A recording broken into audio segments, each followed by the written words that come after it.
Assalamualaikum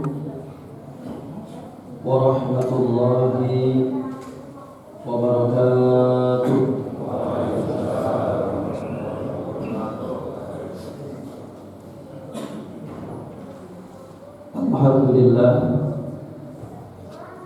Alhamdulillah nahmaduhu wa nasta'inuhu wa nastaghfiruhu wa nastahdihi wa na'udzu billahi min shururi anfusina wa min sayyiati a'malina.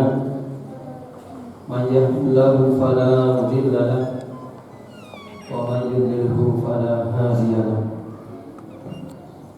Asyhadu an la ilaha illallah wahdahu la syarika lahu wa asyhadu anna Muhammadan 'abduhu wa rasuluhu la nabiyya ba'dahu. Wa ba'du. Qala Allah Ta'ala fi kitabihil karim, a'udzu billahi as-sami'il 'alim minasy syaithanir rajim. Bismillahirrahmanirrahim. Innal muttaqina fi jannatin wa 'uyun akhidina ma atahum rabbuhum innahum kanu qabla dhalika muhsinin kanu qalilan minal layli ma yahja'un wa bil ashari hum yastaghfirun wa fi amwalihim haqqul lis-sa'ili wal mahrum.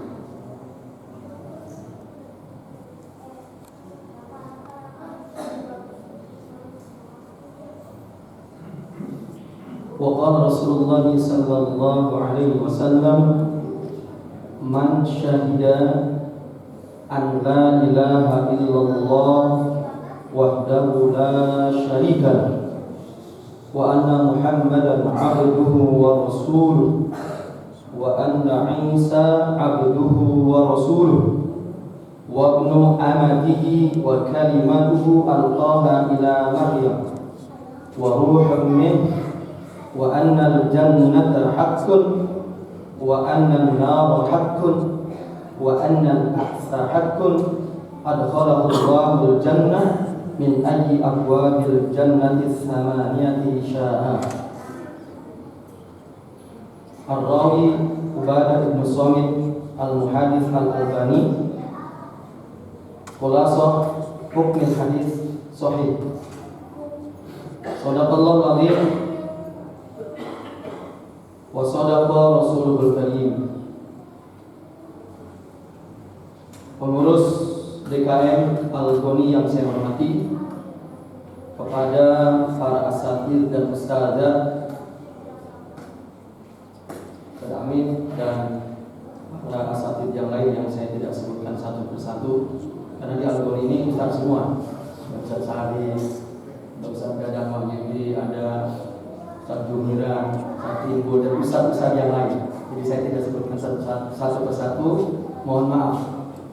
Karena saya harus berceramah ngasih kultum di depan para asatidz dan ustadzah, saya mesti punya contekan. Ya, termasuk satu tuh, mohon maaf. Ya, jadi saya harus bawa contekan. Alhamdulillah pada hari ini kita libur kerja di kantor, jadi kerjanya di rumah, bersih-bersih hari ini. Dan hari ini hari kesaktian Pancasila, hari Pancasila. Lahir Pancasila. Berarti ada yang lahirin, ada ibunya, dan ada bidannya ya. Iya. Sebenarnya kalau kita mau itu ajaran, kalau kita mau peras itu konsep Pancasila, itu sebenarnya semuanya ada di dalam Islam. Dari mulai ketuhanan, ya kan? Kemudian kemanusiaan, kemudian lagi sosialisme, ya keadilan, musyawarah. Semuanya itu ada di dalam ajaran Islam. Sehingga saya tidak membahas Pancasila karena terlalu kecil kalau Pancasila yang kita bahas. Jadi mendingan Islam sajalah yang langsung kita bahas karena Pancasila itu include ada di dalam Islam insyaallah. Cuman mohon maaf belakangan ini jadi sering diplesetin tuh Pancasila.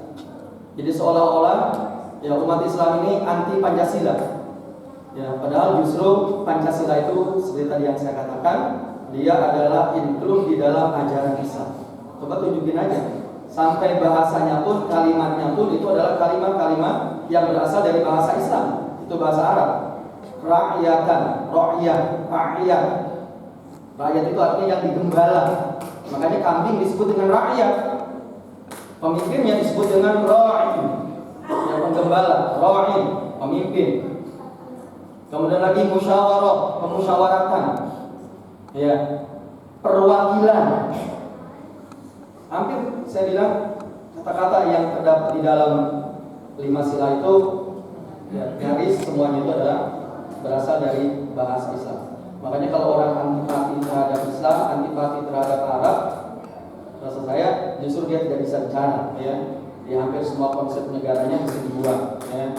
Nah, ikhwani fillah rahimakumullah, saya akan sampaikan ceramah pada pagi hari ini atau kultum pagi ini dengan enak aja ya. Ya, itu tentang surga. Ya, jadi tentang surga. Jadi amalan-amalan ya yang akan mengantarkan kita ke surga. Hadirin yang berbahagia, tema tentang amalan yang mengantarkan kita ke surga itu telah saya mengambil dari surah Al-Dzariyat, surah 51, ya, surah 51, yaitu dari mulai ayat 15 sampai ayat 19. Kata Allah, innal muttaqina fi jannatin wa uyun. Bahwa sesungguhnya orang-orang yang bertakwa itu berada di dalam kebun-kebun dan mata air di dalam surga. Kenapa surga itu sering fasilitasnya disebutnya kebun-kebun dan mata air? Karena memang biasanya orang-orang kota ini biasanya bosan di kota, lihat tembok sana sini, kemudian senangnya ya lihat kebun yang luas sambil banyak pepohonannya, kemudian ada mata air atau ada sungai, ada selokan yang mengalir yang airnya jernih. Begitu kira-kira ya. Jadi insya Allah nanti di sana kita akan dapatkannya. Amin ya rabbal alamin. Ya menyatu ya. Ikhwani fillah rahimakumullah. Lalu setelah Allah mengatakan bahwa orang-orang yang bertakwa itu berada di dalam kebun-kebun dan mata air. Ini saya berkali-kali ini sering baju saya kena ini. Diganti. Ini udah pada rusak itu. Berkali-kali saya. Kalau betul ya, yang ininya jelasnya. Ya. Aduh. Ya. Setelah Allah jelaskan bahwa orang-orang yang bertakwa itu katanya berada di dalam kebun-kebun dan mata air. Lalu kata Allah, akhirina ma atahum rabbuhum. Mereka mendapatkan yaitu fasilitas yang Allah berikan kepada mereka. Tahu fasilitasnya, Pak? Fasilitas di surga itu digambarkan dalam sebuah hadis. Fasilitas surga itu adalah mala ainun ra'at wala udhunun sami'at wala khatara ala qalbi bashar. Mata tidak pernah melihat kenikmatan itu, fasilitas itu, telinga tidak pernah mendengar bagaimana nikmat atau sesuatu yang begitu hebat yang Allah sediakan buat penghuni surga, dan sampai dalam benak pun tidak pernah terlintas kenikmatan itu dan fasilitas itu. Ya, jadi Rasulullah menggambarkannya mala ainun ra'at wala udhunun sami'at wala khatara ala qalbi bashar. Tetapi kalau memang ingin tahu juga fasilitas yang Allah sediakan buat penghuni surga itu, nah ini Rasulullah SAW seperti sebuah hadis yang disampaikan oleh Ibnu Mas'ud, dan hadis ini muttafaqun alaih, berarti kesohihannya disepakati oleh dua orang imam hadis, yaitu Imam Bukhari dan Imam Muslim. Jadi nggak boleh ragu kita terhadap hadis ini. Rasulullah SAW jelaskan tentang fasilitas surga. Kata beliau, inni la'a'lamu akhira ahli nar wa khurujan minha. Kata Nabi, sesungguhnya aku tahu, kata Rasulullah, yaitu orang yang terakhir dari penghuni surga keluar darinya. Jadi ada rupanya orang-orang yang masuk neraka maksud saya. Sesungguhnya aku tahu orang yang akhir menjadi penghuni neraka, tapi dia akhirnya keluar dari neraka itu. Artinya orang ini tidak khalidina fiha abada. Orang ini tidak kekal di dalam neraka, ya. Kenapa? Karena ada iman. Jadi orang-orang yang beriman, insya Allah dosa sebesar apapun yang dilakukannya, ya selama dosanya itu tidak dosa syirik, dan orang-orang yang terjerat, ya terpenjara di dalam Al-Quran, maka orang ini ada kemungkinannya masuk ke dalam surga. Seperti dalam hadis ini, yang terpenjara dalam Quran itu artinya yang Quran menyebutkan orang itu khalidina fiha abada. Contoh Allah menyebutkan orang-orang kafir, ya. Nah orang-orang kafir ini orang-orang yang khalidina fiha abada, seperti yang dijelaskan oleh Allah dalam surah Al-Baqarah ayat 6. Innal ladzina kafaru min ahlil kitabi wal musyrikina fi nari jahannam khalidina fiha. Jadi kalau nanti Bapak baca di dalam Al-Quran ada kata khalidina fiha untuk orang-orang kafir, nah itulah orang-orang yang terpenjara dalam neraka, orang yang terpenjara menurut Quran, dan dia tidak akan mungkin diselamatkan oleh Allah untuk naik ke dalam surga, diselamatkan kemudian dimasukkan ke dalam surga. Jadi rupanya yang diceritakan dalam hadis ini adalah orang-orang yang mereka memiliki iman, ya, tetapi ada kesalahan yang Allah tidak memaafkannya, yang membuat dia akhirnya masuk ke dalam neraka. Artinya kata Rasulullah, sesungguhnya aku tahu ada orang yang akhir dari penghuni neraka, tapi dia keluar dari neraka, kemudian dia masuk ke dalam surga.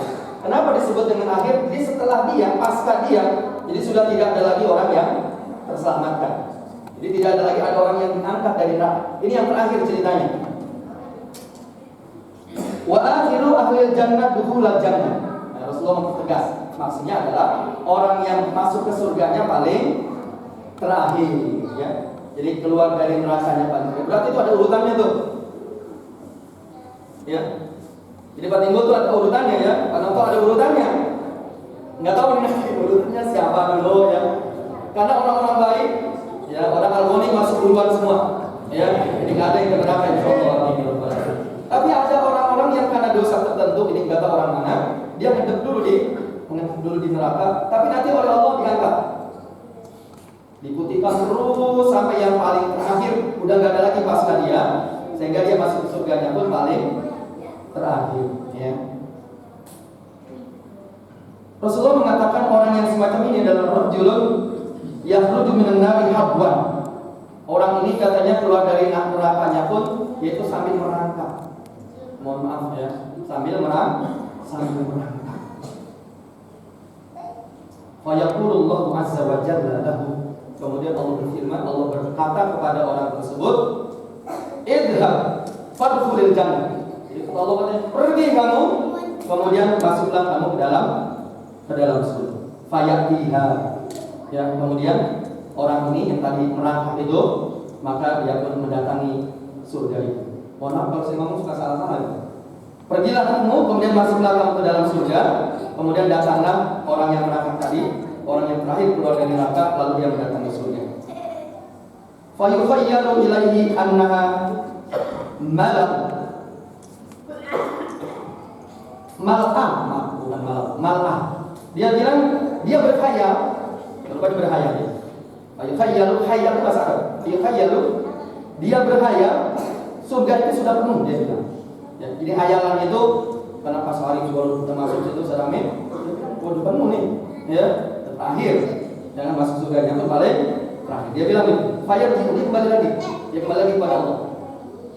Fayaqul ya Rabb, wajadtuha mal'ah. Dia bilang aku dapatkan surga itu udah penuh. Fayaqulullahu azza wa jalla, kemudian Allah ngomong lagi, Allah bertutur kata kepada orang itu, idhab fadkhulil jannah. Pergi kamu masuk ke sana. Ya, fayatiha. Lalu dia pun datang lagi ke surga lagi. Sama. Fayukhayyalu ilaihi annaha mal'ah. Lalu dia pun masih menghayal bahwa surga itu kata dia sudah apa? Sudah penuh. Fayarji'. Ya, kemudian dia kembali lagi kepada Allah, fayaqul ya Rabbi wajadtuha mal'ah. Aku dapatkan surga itu sudah penuh. Lalu Allah mengatakan fayaqulu azza wa jalla idhab fadkhulil jannah. Masuk kamu. Enggak percaya aja kalau bahasa kita. Kamu enggak percaya, masuk aja. Begitu. Kan sama kalau kita datang ke suatu tempat, kita lihat sudah penuh, kemungkinan nggak ada fasilitas, nggak ada tempat buat kita. Akhirnya kita pergi enggak, ya. Apalagi di dalam majelis, ya. Kalau dalam majelis ilmu itu sunahnya kita suruh dempet-dempet. Kita alhamdulillah Albani masih nampung, ya. Dalam 2 lantai masjidnya, ya masih bisa nampung. Di bagus nih Pak ini, ya. Jadi menjam masjidnya gede, jadi sehingga duduknya nggak harus dempet-dempetan, ya. Jadi walaupun tolak ini ada yang duduk di pinggir sama nyender, sedang tidur aja, ya. Baik, kita lanjutkan. Ya. Lalu Allah berkata kepada orang ini karena sudah 3 kali yang ngomong udah penuh, ya Allah, kamu masuk aja. Kata Allah, ya kepada orang ini fa inna laka mithla dunya wa asyrata amsalih. Bagian kamu, untuk kamu kata Allah, yaitu seperti halnya dunia dan 10 seperti itu. Dunia dikasih buat dia semua, ditambah 10 lagi. Bingung tuh Bapak tuh, sudah. Mikirnya bingung kata Pak Sari. Ya sedikit aja kita punya kekayaan sudah bingung punya di mana, ya kan? Apalagi kalau Allah berikan nanti kepada penghuni surga sebesar dunia ditambah sebesar seperti itu, lebih bingung lagi gitu. Ya, Bapak tahu raja yang paling kaya? Enggak yang paling kaya aja, Raja Saudi aja, Raja Salman itu kekayaan sekitar 300 triliun, ya. 300 triliun Pak Sari. Ya. Itu Raja Hasan Bolkiah, mobilnya saja sekitar 7.000 mobil mewah. Bayangin 7.000. Kalau beliau setiap hari pakai mobil baru aja, berapa tahun dia baru selesai? Itu mobil dari urutan pertama sampai yang terakhir. 1 tahun berapa hari? Ya. Luar biasa. Hampir 20 tahun dia harus naikin ke mobilnya setiap hari. Baru selesai itu mobil dia naikin mobil. Itu baru tahu Brunei negaranya kecil banget. Ya, Pulau Kalimantan itu dibagi 3, ada negara yang buat Indonesia paling luas, kemudian ada buat Malaysia, ada buat apa? Kerajaan Hasan Bolkiah. Kerajaan apa? Kerajaan Brunei Darussalam. Kecil banget. Itu aja rajanya sudah begitu kekayaan. Istrinya berapa? Wallahu a'lam. Ya. Iya. Karena nanti istri kita insya Allah di sana 72 selain daripada istri kita yang ada di dunia. Jadi istri kita yang sekarang ini tetap kita bawa ke sana. Kita bawa terus ke surga, tapi nanti ditambah sekitar 72 bidadari. Jadi nggak usah khawatir yang hari ini belum punya kesempatan atau belum punya kemampuan punya istri nambah dari 1. Ya, nanti insya Allah di sana saja. Ya, nanti di sana. Begitu Bapak tuh ya. Ya, jadi katanya seperti dunia ditambah dengan 10 yang sama dengan itu. Au inna laka misla asyrati amsali dunia, atau katanya ya seperti sebanyak kekayaan dunia ini katanya, yaitu 10 kekayaan dunia. Jadi kalau dunia ini katakanlah terhitung kekayaan dan yang sebagainya, katakanlah bingung saya juga kalau sudah di atas triliun apa? Tidak ada yang harus bingung ya, nggak usah. Fayaqul, kemudian orang yang tadi itu yang masuk ke surga yang paling terakhir, dia ngomong atas qalubi au tadhaku bi wa antal man. Ya Allah, engkau ini bercanda sama saya. Begitu ya. Atau engkau ini lagi menawain saya. Wa antal man, padahal engkau adalah raja, artinya penguasa. Hingga dikomentari fala ta'aitu Rasulullah sallallahu alaihi wasallam dhahika hatta badat nawajidu. Di perawi hadis ini, ya, yaitu Ibnu Mas'ud mengatakan bahwa aku lihat katanya Rasulullah pun itu tertawa. Jadi kata apa tadi? Seorang yang masuk ke surganya terakhir itu dia mengatakan, ya Tuhan, ya Allah, engkau ini lagi bercanda, lagi ngolok-ngolok saya katanya. Ya, padahal engkau adalah seorang raja. Sampai Nabi pun beliau sendiri yang cerita, akhirnya beliau pun tertawa sampai kelihatan gigi gerahamnya, kata sahabat Ibnu Mas'ud. Maka yaqul, kemudian Allah Subhanahu wa taala kata berfirman, "Dzalika adna ahlul jannati manzil." Itu adalah fasilitas yang Allah sediakan buat orang yang masuk ke surganya paling terakhir, paling kere katanya. Bagaimana kalau yang masuk ke surganya yang pertama kali? Ya. Bagaimana yang masuk ke surganya pertama? Ya Allah, enggak apa-apa deh, enggak pertama juga saya mah. Ya, umpamanya. Yang terakhir mah jangan ya. Kenapa yang terakhir jangan? Karena nerakanya sudah diapain? Sudah banyak. Makanya tadi Padahal dia adalah orang yang sehat, tetapi ternyata ketika mau ke surga jalannya pun nggak bisa jalan, harus merah. Jadi jangan berobsesi, nggak apa-apa deh saya mah ke surga, ya walaupun yang terakhir seperti disebutkan dalam hadis, jangan, ya jangan, ya nggak pertama tapi saya yang kesekian, gitu, ya yang kesekian, karena nggak mungkin kalau pertama ya Rasulullah dulu dong, para nabi, para rasul, ya kan terus nanti kalangan sahabat, kalangan tabiin, ya kan, karena ibadah kita masih jauh dibandingkan dengan mereka. Ya. Nah, ikhwan fillah rahimakumullah, itu sekedar membuat kita rindu, ya, membuat kita rindu bagaimana kita memperoleh surga. Nah, ikhwan fillah rahimakumullah. Nah, sekarang amalan-amalan apa yang mengantarkan orang ke surga? Masih disebutkan pada ayat ini. Innahum kanu qabla dzalika muhsinin. Yaitu mereka adalah orang-orang yang ketika di dunia, innahum kanu menggunakan fi'il madhi, dulunya kata Allah mereka muhsinin. Muhsinin itu adalah isim fa'il dari kata ahsan yuhsin muhsin. Itu orang-orang yang selalu berbuat baik. Ya, orang-orang yang selalu berbuat baik. Itu dalam hadis Jibril itu dialog antara Jibril dengan Rasulullah yang menjadi satu tuh dalam hadis itu. Pertama adalah Islam, atau pertama adalah iman, yang kedua Islam, yang ketiga ihsan. Jadi orang yang beriman disebut dengan mukmin, orang yang menyatakan diri sebagai seorang Islam disebut dengan muslim, dan seorang yang berbuat baik, ya, atau berakhlak baik, ihsan itu, maka orangnya disebut dengan muhsin. Ada orang sekarang menerjemahkan kata muhsin atau ihsan itu adalah dengan profesionalisme. Ya, orang yang bekerja baik urusan-urusan dunianya maupun urusan akhiratnya adalah secara profesional.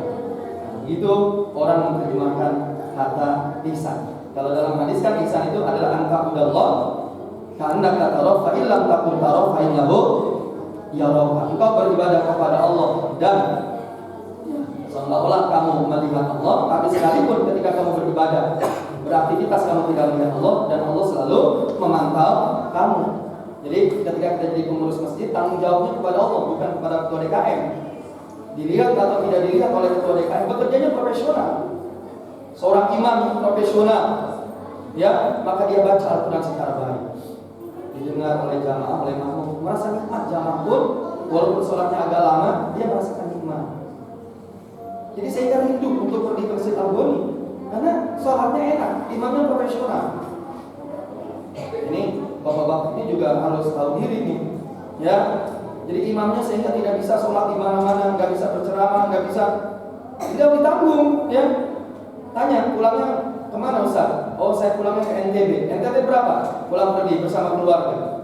Ya, kata Ustaz katanya 30 juta. Nah, belum nanti di NTB sana membagikan keluarga. Karena 1 tahun nggak pulang-pulang, ya kan? Karena beliau sudah dipatok di sini untuk menjadi imam bahannya. Ya kan? Kalau kita ngongkosin Ustaz itu pulang kampung ke NTB 50 juta, dibagi dengan jamaahnya ini ada 200 orang, cuma berapa pembagiannya satu orang? 50 juta. Masih kecil, ya. Insya Allah berinfak, bersedekah di jalan Allah, insya Allah tidak akan membuat kita menjadi miskin, insya Allah. Nanti lanjutinnya, ya. Lanjutan materi ini termasuk yaitu orang yang berinfak, bersedekah di jalan Allah Subhanahu Wa Taala. Malah perintahnya itu adalah harus pasang, perlu pasang istilahnya. Jadi kalau berinfak motornya 2 Pak Sarif. Kalau berinfak mobil buat Al-Ghani, mobilnya harus dua, ya. Begitu. Dia jadikan 1, 2 perintahnya. Baru kita mendapatkan surga tadi. Jadi jangan ke surganya yang paling terakhir, karena kalau terakhir jalannya aja harus merangkak, ya. Jadi jangan pengen. Baik, ikhwan fillah rahimakumullah. Jadi orang-orang yang berbuat ihsan, orang-orang yang berbuat baik, tutur katanya, melakukan perbuatannya, ya, bermuamalah bersama keluarga. Dan kalau kita sulit bermuamalah kepada orang, kita bisa baik, tutur kata kita, tapi kadang-kadang dengan keluarga, mohon maaf, kita bicara kadang-kadang tidak bisa lembut, ya, kepada keluarga. Mari sama-sama kita introspeksi diri kita, bagaimana kita, ya, bisa melakukan ihsan. Seperti yang disebutkan dalam ayat ini, orang-orang yang masuk ke dalam surga yang disebutkan tadi adalah orang-orang yang ketika di dunianya adalah selalu berbuat ihsan dalam segala apa saja. Ya, dalam bahasa sekarang disebut dengan profesionalisme. Ikhwan fillah rahimakumullah. Jadi yang pertama adalah orang yang selalu berbuat ihsan. Jadi ihsan ini meliputi seluruh aktivitasnya. Ini yang pertama.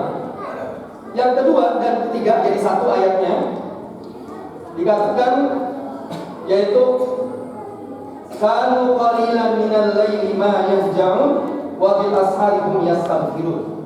Begitu pula kanu, mereka orang-orang yang dulunya qalilan minal laili, sedikit dari waktu malamnya, ma yahja'un, yang digunakan untuk tidur. Ini sedikit ini relatif ya. Masing-masing orang ini ya sedikitnya itu bisa berbeda-beda. Ya Pak ya. Sedikitnya beda ya. Karena ada orang yang tidur 5 jam merasa sudah cukup. Kalau ada orang yang mungkin 4 jam, mohon maaf mungkin sudah cukup. Tapi ada orang yang tidur sudah 8 jam pun masih selalu merasa kurang. Ya. Tapi menurut saya di sini intinya adalah bagaimana ya dia memplot waktunya tidak digunakan untuk tidur terus ba'da salat isya sampai bertemu dengan subuh. Ini walaupun sunnah tapi disebutkan di dalam Al-Qur'anul Karim, yaitu orang-orang yang mempersedikit tidurnya itu dalam rangka melakukan qiyamul lail. Ya orang-orang yang berkhulwat, menyendiri, bertemu dengan Allah Subhanahu wa taala, berdialog dengan Allah Subhanahu wa taala yaitu pada malam hari. Mungkin karena bapak-bapak masih kerja, ya kecuali beberapa orang yang sudah pensiun ya, Mas Hari, Pak Dadan beberapa pensiun. Tapi sebagian yang masih kerja mungkin kalau sedikit tidurnya berat ya, karena besok kerja tidak profesional akhirnya kerja. Melanggar tadi ayat yang kedua tadi ya. Ya dia paling tidak setengah jam lagi. Setengah jam rutin melakukan qiyamul lail itu jauh lebih utama dibandingkan dengan semalam suntuk tapi setahun hanya sekali saja karena ikut iktikaf di Masjid Al-Ghudi. Jadi lebih bagusnya setengah jam tapi rutin dia terus gitu. Nah nanti kalau sudah pensiun baru ditambah ya seperti Pak Sarif katakanlah 1 jam yang lainnya. Ya karena bacaan Qur'annya adalah cukup panjang.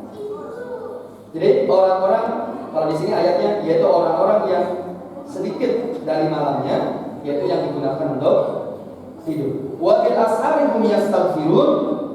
Jangan lupa yaitu orang-orang yang ketika waktu sahur yaitu beristighfar, memohonkan ampun dan bertobat kepada Allah Subhanahu wa taala. Jadi sebaik-baik waktu untuk kita beristighfar, bertobat itu adalah waktu sahur.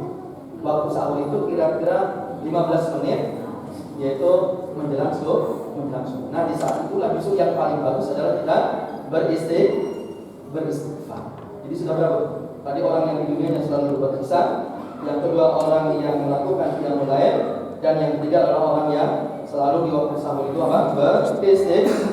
Sudah 3 ya. Nah, ikhwan fillah rahimakumullah. Yang keempatnya yaitu apa itu?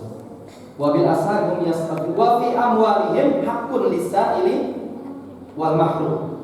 Yaitu orang-orang yang meyakini bahwa pada hartanya fi amwalihim haqqun, ada hak lis-sa'ili wal mahrum, baik buat orang yang meminta-minta maupun buat orang-orang yang tidak meminta-minta. Jadi memang harta yang dia dapatkan, rezeki yang dia perolehnya itu bukan seluruhnya hak dia dan hak keluarganya.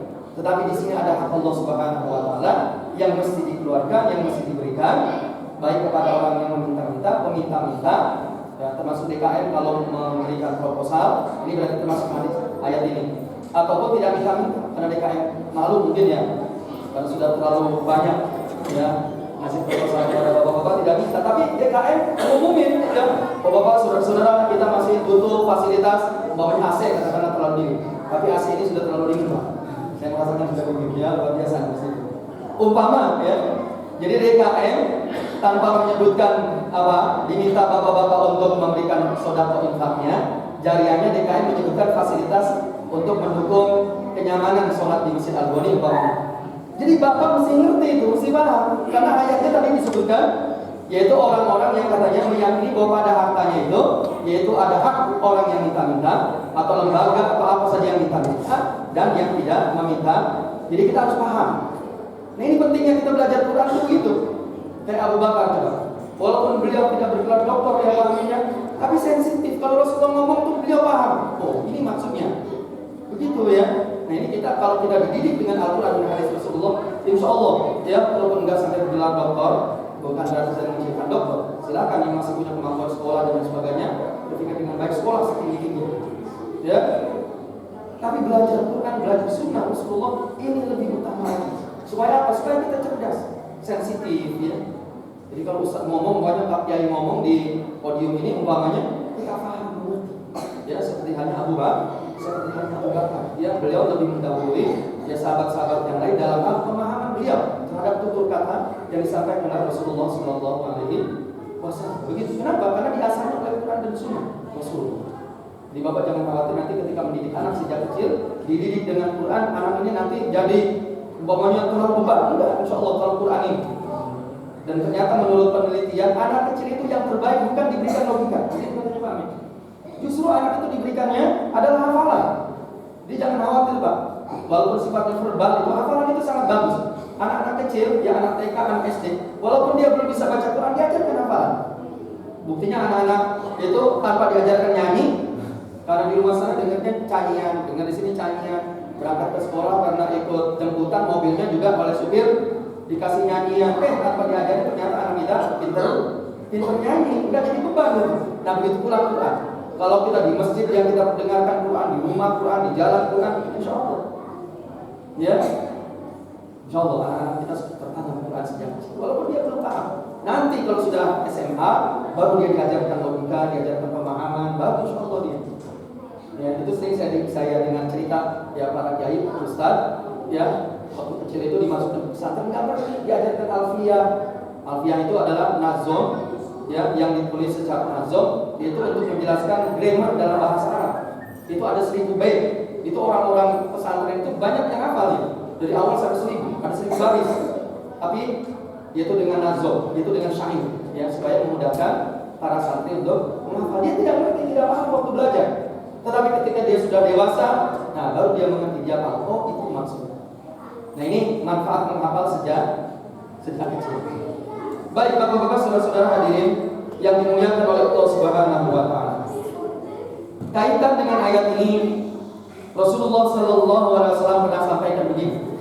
Kata beliau, "Ala adulluka ala abwabil khair." Maukah kamu aku akan sampaikan yaitu pintu-pintu kebaikan. Jadi Rasul menyebutkan yaitu tentang pintu-pintu kebaikan. Jadi kalau sudah masuk ke pintu, lalu ada ruangan, ya, ada tempat atau lokasi, maka kita bisa melakukan apa-apa di sana. Nah Rasul di sini menyebutkannya pintu-pintu kebaikan. Artinya kalau kita sudah melewati pintu-pintu kebaikan itu, maka banyak kebaikan-kebaikan yang bisa kita lakukan. Apa itu pintu-pintu kebaikan? Rasulullah mengatakan ada 3. Kata beliau pertama, as-shaumu junnatun. Bahwa puasa itu menjadi perisai bagi kalian. Jadi menjaga, melindungi kita insya Allah, yaitu dari panasnya api neraka insya Allah ya. Jadi orang-orang yang berpuasa insya Allah terhindar dari api.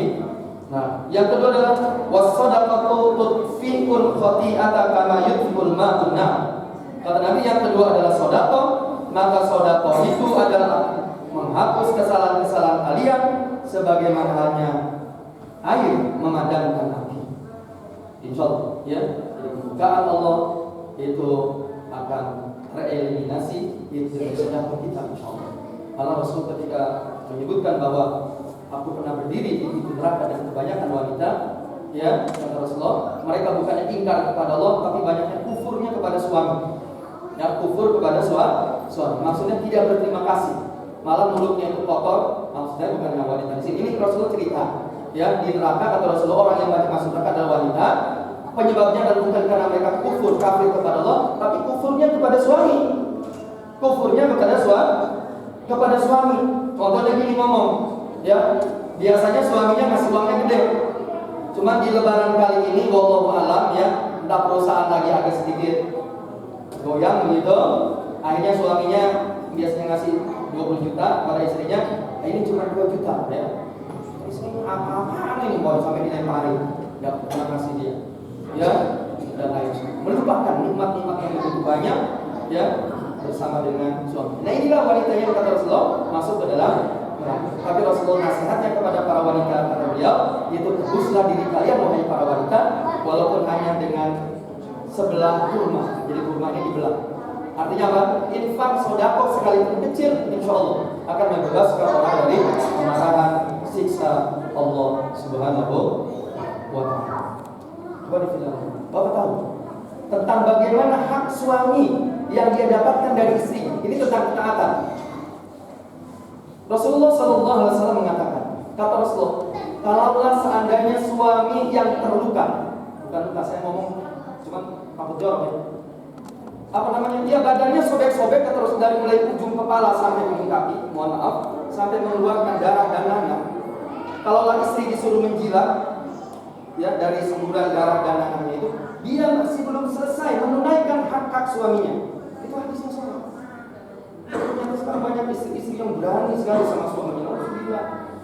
Kita disebutkan oleh Rasulullah, kalau seandainya seorang suami yang terluka badannya dari mulai ujung ujung kepala sampai kakinya dan mengeluarkan darah dan nanah, istrinya diperintahkan untuk apa? Untuk menjilat darah dan nanah itu bersih dari tubuh suaminya. Seorang istri belum selesai menunaikan hak-hak suami. Saya dikatakan oleh Rasulullah. Tapi ini jalan ya hadis yang disampaikan. Karena keras memang hadisnya. Tapi karena hadis ya saya sampaikan. Begitu Rasulullah SAW.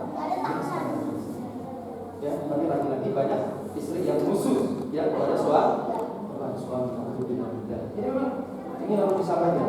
Ya, saya belum sampaikan hadis ini. Nanti kalau saya sampaikan ke saya, tenang aja. Ya, saya sampaikan juga. Kata bapak-bapak setuju banget. Ya, setuju hadis itu sampaikan. Jangan enak-enaknya aja ya. Ikhwan fillah rahimakumullah. Tadi Rasulullah menyebutkan apa katanya? Aku akan sampaikan kepada kalian itu pintu kebaikan. Abwaabul khair. Yang pertama Rasulullah menyebutkan puasa itu adalah menjadi junnah, jadi perisai pelindung kalian.